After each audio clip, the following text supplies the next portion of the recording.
I will move on to my next slide, please. Now, Cigu, tadi sudah saya kongsikan sama abis kita, gimana kan structure and organize lesson.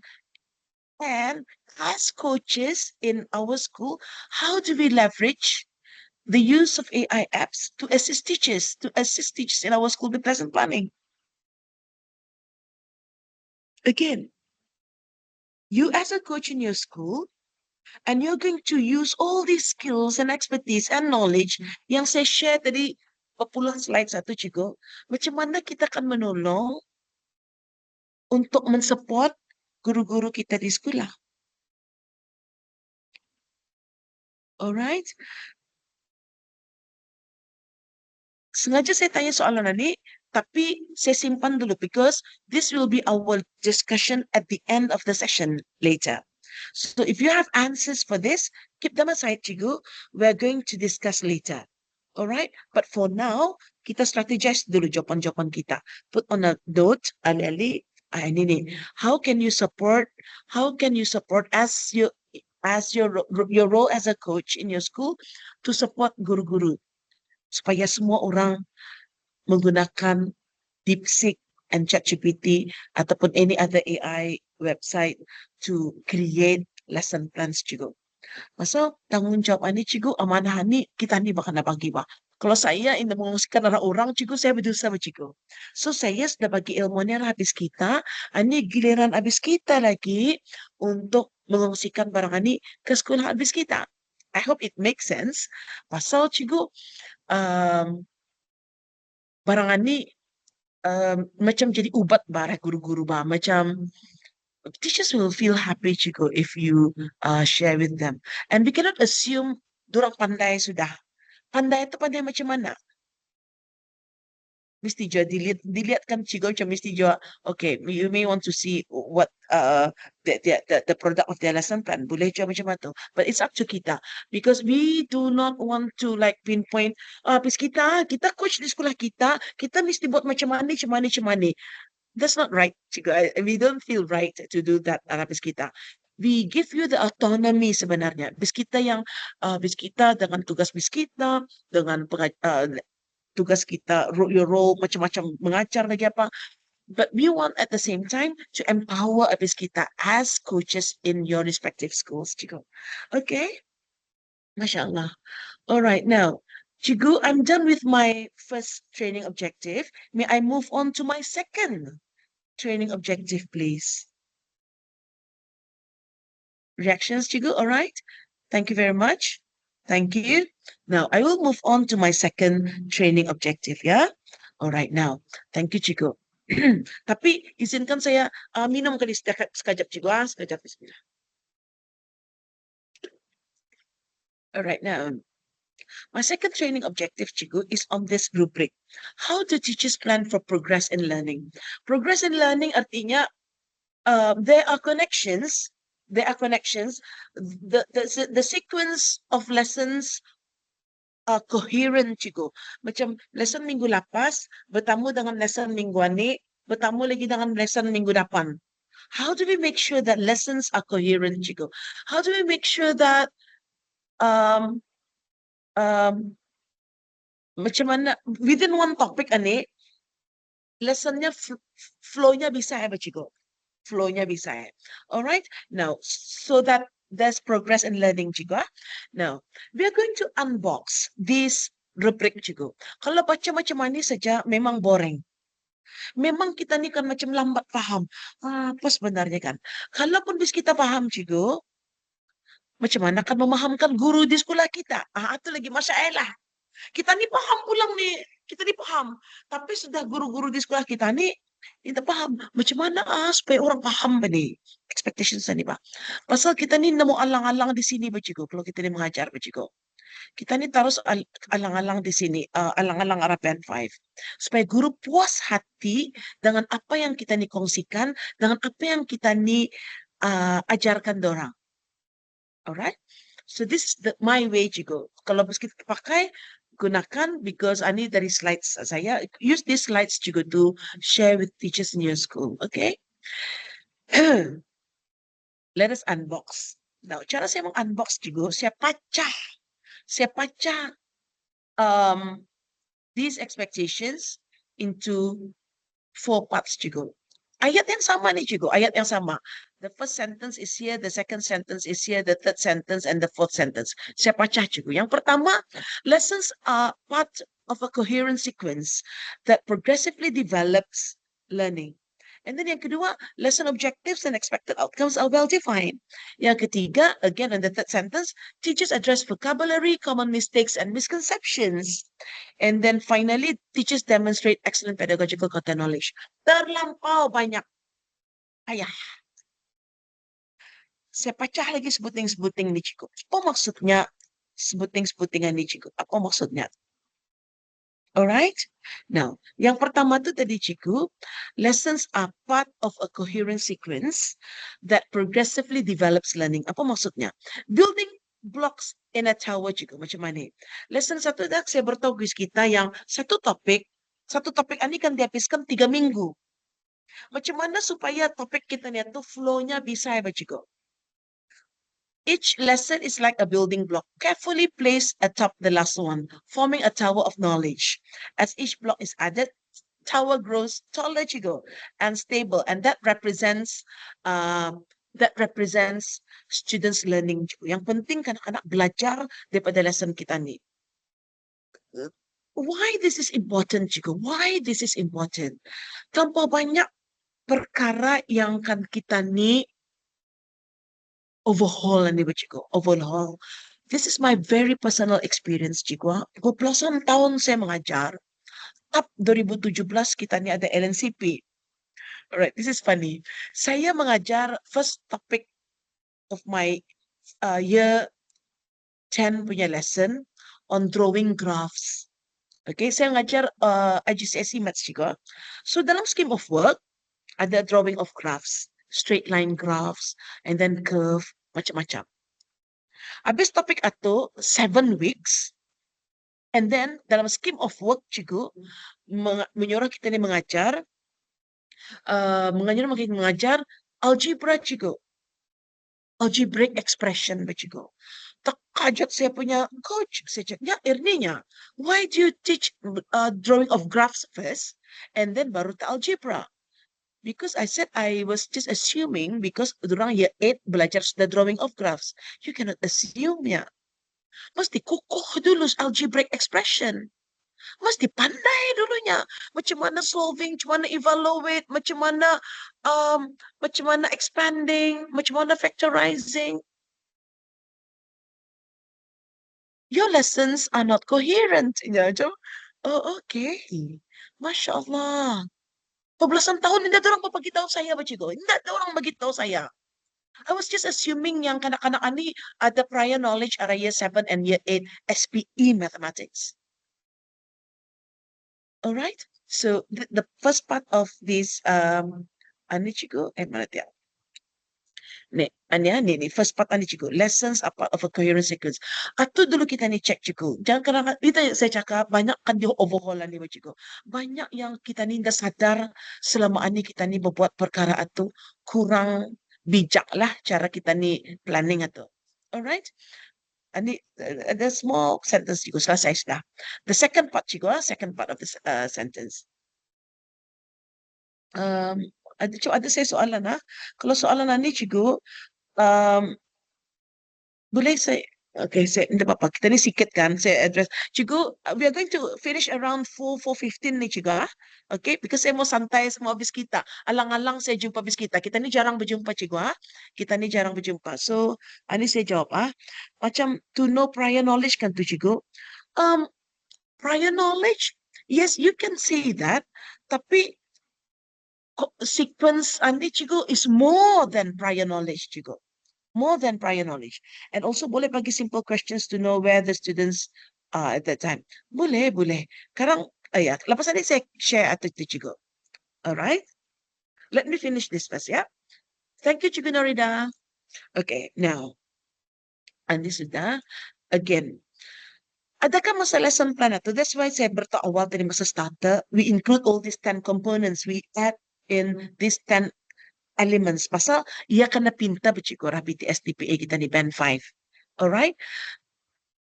We always address new words yang kanak-kanak akan belajar pada hari itu and common mistakes and misconceptions for that particular topic. Teachers help students understand new words juga. Not just understand the new words, but you always encourage your students to use these new words during lessons. Kita ni mau mendengar juga dorang menggunakan bah. Saya pernah mengobserve lesson juga. Maaf, again, maths lesson. I've been supporting lots of maths teachers juga during my teaching years. Yang ngajar fractions. Okay, kelas ni, ani nomor di atas ani yang nomor di atas ani, nomor di bawah ani, cari dulu LCM-nya. Okay. Kenapa cakap nomor di bawah juga? Kenapa dia cakap denominators juga? Subhanallah. Kenapa mesti cakap nomor di bawah tu, bah? Alright, so that's the importance of exposing vocabulary during lessons for our students juga supaya lain rantak pengajaran, lain rantak dialog kita ni sama kanak-kanak. Alright? Kalau bercakap macam ni, denominators are numbers at the bottom of the fractions. Contoh, nombor yang di bawah. Meng-explain macam tu boleh juga. You don't do like setiap kali berjumpa dengan numerator, denominator, nombor di atas, nombor di bawah. Bila tak anak-anak ni kan menggunakan vocabulary itu juga. Alright? So, yeah, vocabulary. And then you address common mistakes and misconceptions. And saya bagi tadi contoh sudah, the difference between common mistakes and misconceptions juga. Alright? And then, the final part of the rubric says, teachers demonstrate excellent pedagogical content knowledge. Now, kita ni banyak sudah tahu content knowledge cikgu. Kita ni guru, kalau kita support guru di sekolah kita cikgu, kita dengan pemandai kita science, pemandai kita macam-macam subjek lah, social studies, agama, MIP, bahasa Melayu, English, mathematics dan sebagainya. Content knowledge alone is not enough. Kenapa maksud saya not enough juga? Because ia mesti berganding dengan pedagogical skills. Apa maksud saya pedagogical skills juga? Ani juga. Ani content knowledge kita ni, ani pedagogical skills kita ni. Yang tengah-tengah ni, yang maksud teachers demonstrate excellent pedagogical content knowledge. Dengan content knowledge ia ada, ia dapat menyampaikan content knowledge yang ia ada kepada penuntut. Pedagogical skills untuk penuntut juga. Yang saya buat masa ini arah habis kita andragogical. Saya menerangkan arah orang dewasa. Saya mesti ada andragogical skills juga untuk menyampaikan ilmu ini arah guru-guru arah dewasa. Tapi masa lesson, walaupun saya menggunakan andragogical skills arah habis kita, tapi saya menerangkan pedagogical skills, subhanallah, supaya kita dapat menerangkan, supaya kita dapat menyampaikan barang ini arah kanak-kanak. Alright, now, what do you mean by this? Coba kita lihat, apa difference-nya di cikgu? Content knowledge itu artinya contoh, I know maths. I know maths. Pedagogical knowledge artinya I know how to teach. I know how to teach saja. Kalau content knowledge, I know maths. Sini cikgu, I know how to teach maths. Oh, yang kita ni mau melihat habis kita, persembahan habis kita dalam kelas cikgu. You demonstrate excellent pedagogical content knowledge. You don't just teach, but you know how to teach your content knowledge. Alright? Atau the third part cikgu, the third part is learning objectives and expected outcomes are well defined in your lesson plan, and you make it known to your students, especially learning objectives. Ini cikgu kadang-kadang ada lesson objectives guru-guru yang indah, clear cikgu, samar-samar lah kan. Kadang-kadang cikgu, apaan kita ajar hari ini? Macam tadi saya tanya, give me one example of lesson objective. Lambat kita akan membagi saya lesson objective picture, ada satu contoh. Kadang-kadang ada guru yang tahu apakah dia ajarnya sebenarnya, subhanallah. Alright, so cikgu giving you one simple example cikgu. Alright, ini lebih kepada maksud saya di sini on smart objectives ini cikgu, smart. How to be smart in writing your lesson objective at Chico. Ramai orang pulang tahu sudah ni apa arti SMART ani Chico. S for specific, S for specific, M for measure, A for achievable, R for whether it's realistic or not, and then T for timing. Now, kalau saya Chico macam mana Chico? Kalau saya ada lesson objective, if I have already one lesson objective Chico, dari lesson objective ani saya decide. Okay, saya mau mengajar lesson objective ani berapa minit?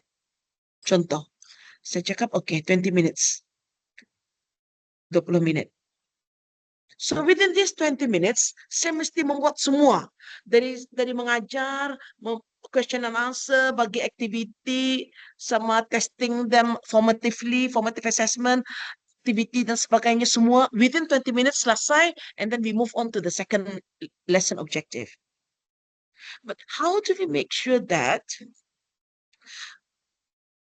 activity yang kita ni bagi measurable?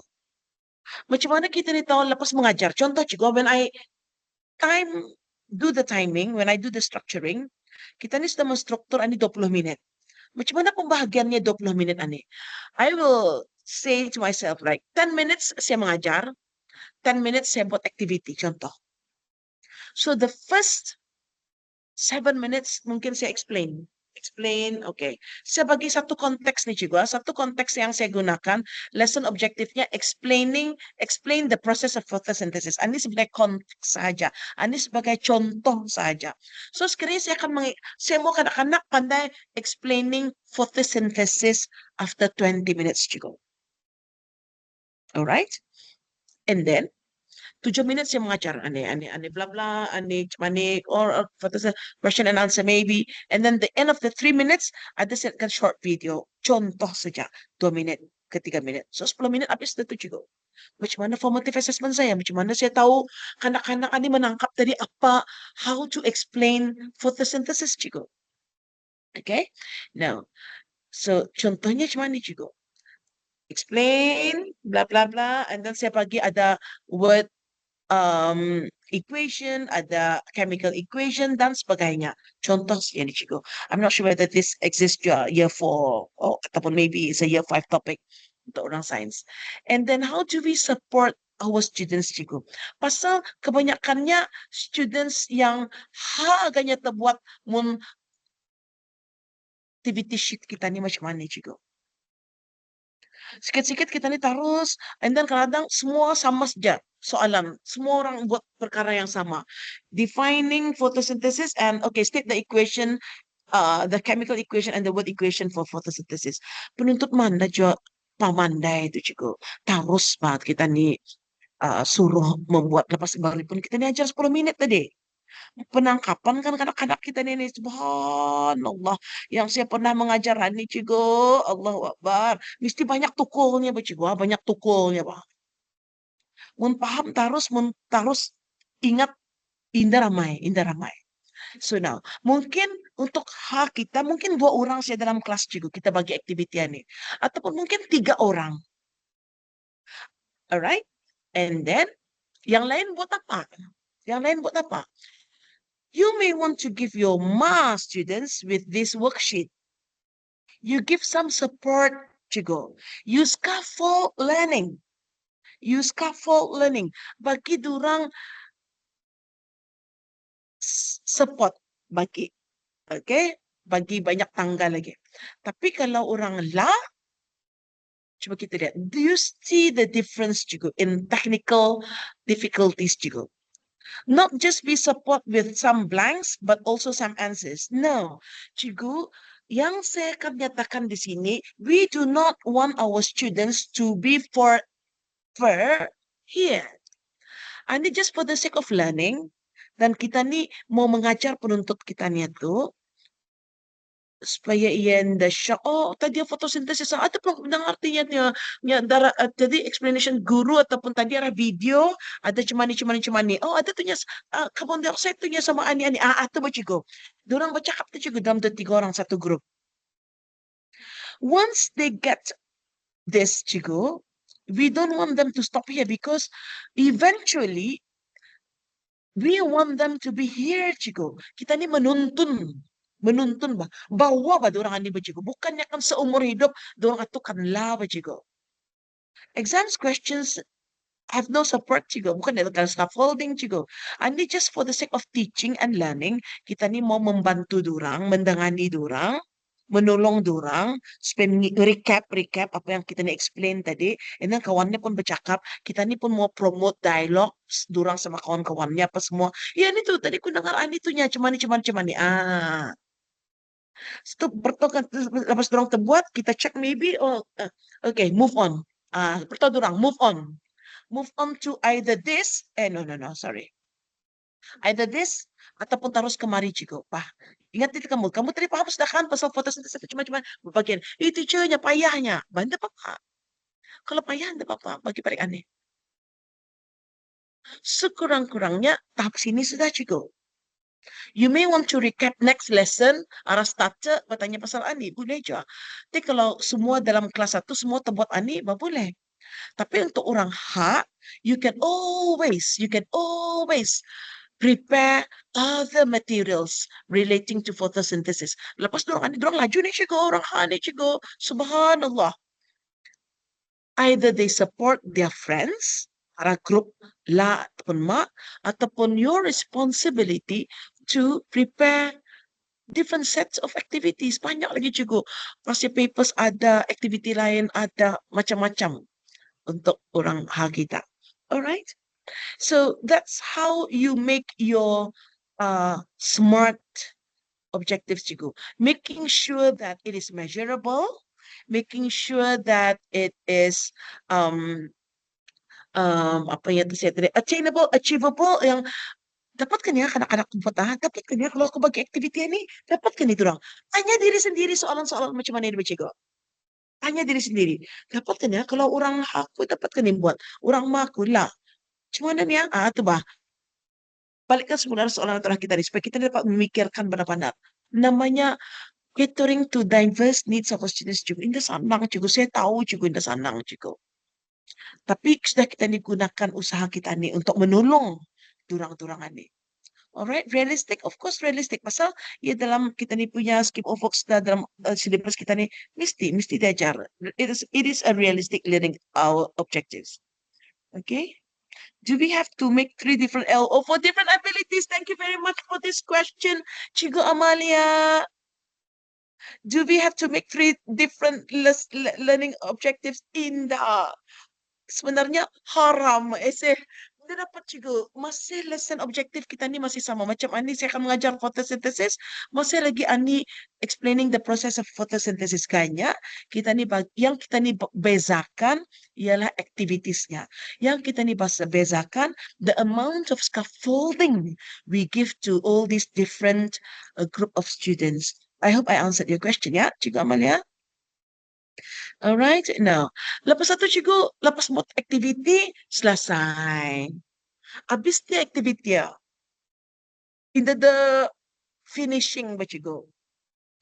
In the finishing, majority of lessons that I went to during my teaching years and during my observation, cikgu, lepas mod activity, habis terus. Subhanallah, kenapa dia bisa deh? Please give the opportunity for your students to assess their own work, cikgu. Assess their own work. Bagi complete answers, solutions. Get them be responsible of their own learning. Hindi lagi semestinya kita ni bagi jawapan, maksud saya meraih, bawa balik. Tapi some tu cikgu. So use this time. Maybe you give them like additional 1 or 2 minutes. Dorang lagi discuss as a group. Di mana salah? Di mana kami ketinggalan na? Kawan, ni nomornya lain ni. Tu baka anak-anak bercakap cuma tatap cigo. These are all formative assessment techniques cigo. Giving opportunities for you students to self-assess their work. Ataupun self-assess to peer assess their friends' work. Boleh. Yang pokoknya ada proses dorang belajar daripada kesilapan dorang belajar dari kawan dorang dan sebagainya. Alright? Allahu Akbar.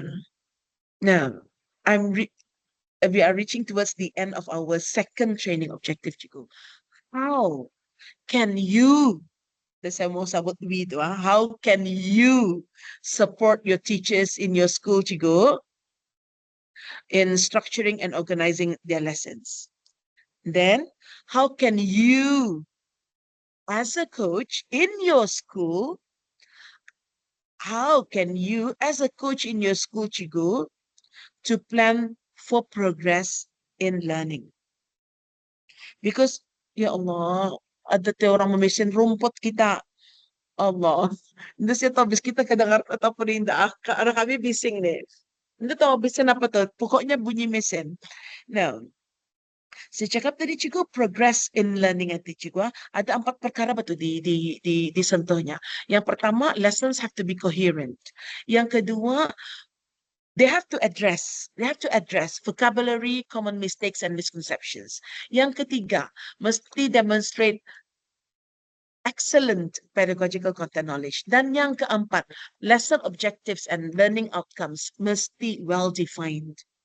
So how do you make sure that teachers in your school are doing all these 4, cikgu? All right, something for you to think of.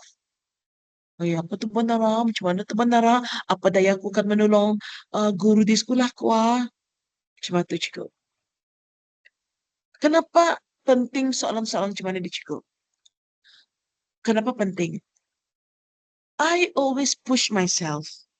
Macam mana lagi menolong guru-guru di Bruneian ya? Macam mana tu, cikgu? Macam mana lagi menolong, cikgu? So, only with empathy, cikgu. Only with empathy, we can design something for them.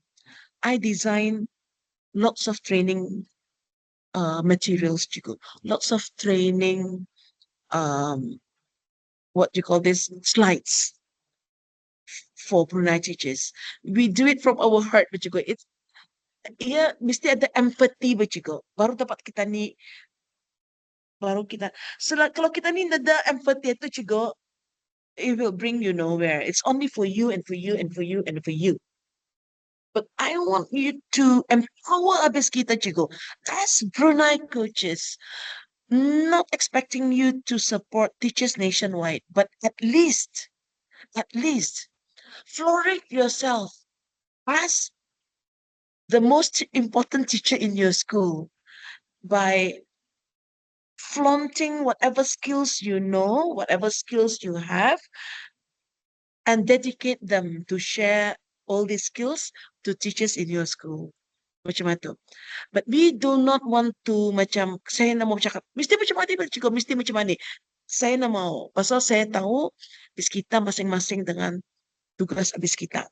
But we just want to empower habis kita. Macam mana daya habis kita dapat menolong guru-guru ni.